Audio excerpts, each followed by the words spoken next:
I want to tell you a story that happened to me. When I was about 7 or 8 years old, I was asked by a classmate if I was Indian because of my Nahuatl name. I did not know how to answer because I did not know what Indian meant.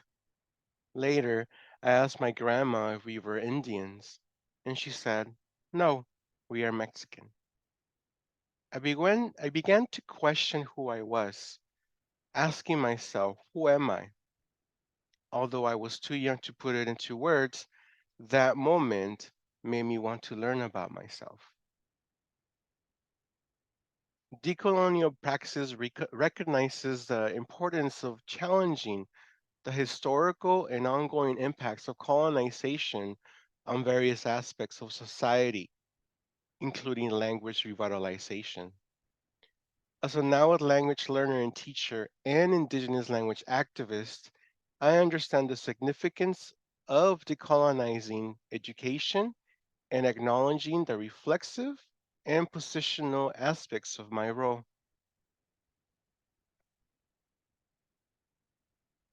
Language revitalization is a process crucial for preserving cultural heritage and identity.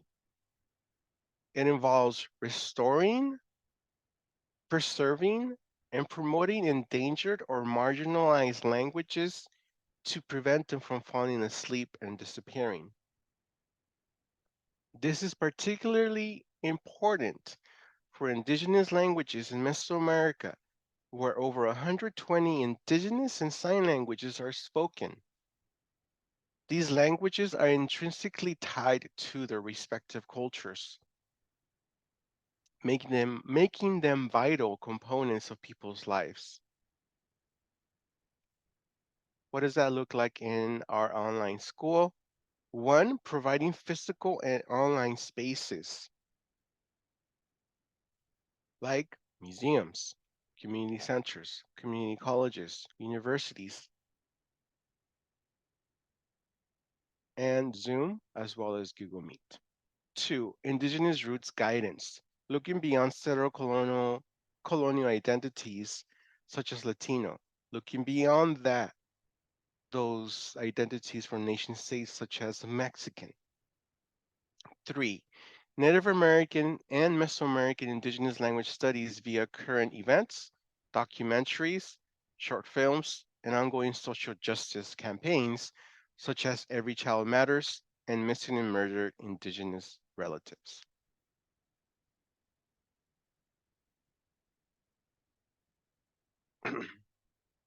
The only fact that I was told about my name was that it was Aztec, but nothing else.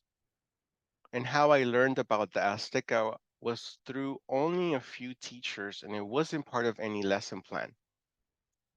It was mostly on the side. Now we're talking about the education in what's known as the US. My expertise aligns with the efforts to promote decolonial praxis in education, where the focus shifts from teacher centered to student centered approaches like the learning circle.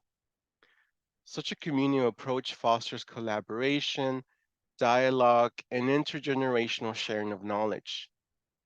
Given my positionality, I can facilitate these spaces where everyone's voices are valued, allowing indigenous languages to thrive. How? One, awareness of linguistic diversity. Remember, over 120 indigenous languages and sign languages in what's known as Mexico and parts of Central America. Which brings us to A, Mesoamerican people don't just speak Spanish. B, providing in person and online spaces for people of all backgrounds to learn Nahuatl and about the linguistic diversity in Mesoamerica, while centering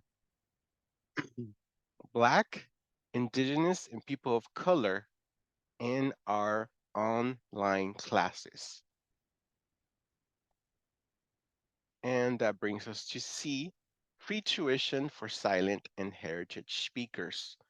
Silent speakers are those that understand but can't speak their language. Heritage speakers are those that learned their language at home.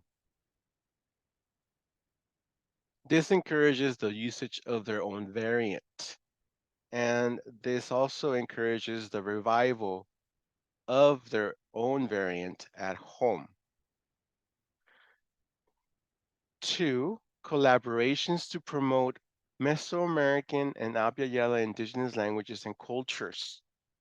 There are more, these are 4. Mayan hieroglyphic writing and calendar, Day of the Dead, International Mother Language Day, Introduction, and D, Introduction to Purepecha. And 3, linkage to Mesoamerican indigenous language translation and interpreter services. We provide Nahuatl, English, and Spanish written translations, but we don't provide interpreter services. And so for those that ask about those, we link them to those agencies that provide those services. It's important to acknowledge the impacts of colonization, discrimination, and marginalization on language vitality. My understanding of the complex factors contributing to language dormancy positions me well to address challenges through strategic consulting, advocating for linguistic diversity, supporting initiatives that document, teach, and promote indigenous languages. How? Linkage to learning resources, especially those that are free or low cost.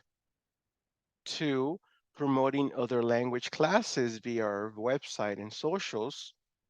And 3, guest speakers on their experience reviving their language. My familiarity with the importance of cultural heritage and identity underscores the significance of those aspects of language revitalization. By facilitating dialogues, workshops, and programs, I contribute to the efforts of maintaining linguistic diversity and cultural preservation. Now, I invite you to think about the ways in which you can contribute to linguistic diversity in your day to day life.